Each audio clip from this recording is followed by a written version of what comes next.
Hello, welcome to part 3 of our section 3.2. This is on applying the mean value theorem. So if f prime of x is equal to 0 for all x in an open interval a to b, then f is constant on the open interval a to b. If f prime of x is equal to g prime of x for all x in the open interval a to b, then f minus g is constant on the open interval from a to b. That means we can have f of x is equal to g of x plus c, where c is some constant. So for example 6, we want to know, does this function satisfy the hypotheses of the mean value theorem on the given interval f of x is equal to 5x squared minus 3x plus 2 on the open interval a to b? This is a polynomial. So it automatically satisfies the differentiable and continuous properties. So differentiable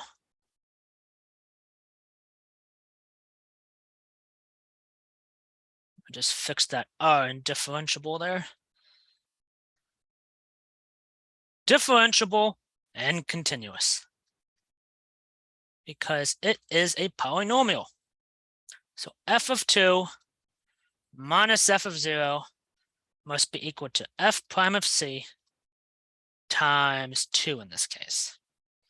So f of 0 is just 2, and f of 2 is equal to 16. And if we were to take the derivative of f of x, this is equal to 10x minus 3. So putting that all in, we have 16 minus 2 is equal to 2 times f prime of c. So that being equal to 2 times 10x minus 3. So we would have 14 is equal to 2 times 10x minus 3. Dividing by 2, we get 7 is equal to 10x minus 3. We can add 3 to both sides to get 10 is equal to 10x. And dividing by 10 gives us a value of x, which is a value c in this case, of a value of 1. So yes, this does satisfy all 3 hypotheses. Well, the 2 hypotheses and then the value that we would get. And the last example I have, example 7. Find the number c that satisfies the conclusion of the mean value theorem on the given interval. F of x is equal to the square root of x over the interval 0 to 25. F of 0 in this case is just 0. F of 25 is 5.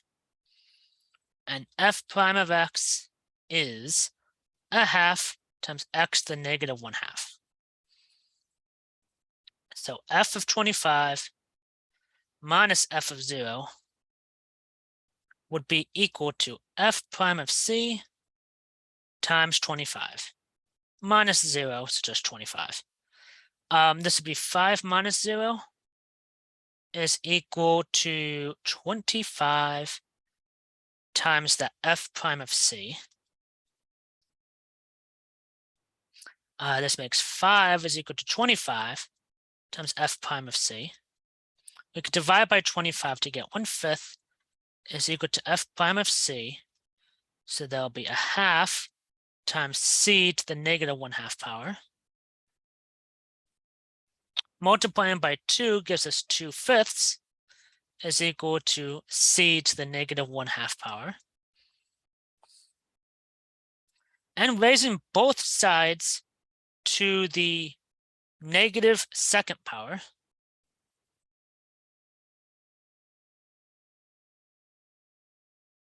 and simplifying from there will give us a value of c to be positive 25 divided by 4. Let me know if you have any questions or concerns. Thank you.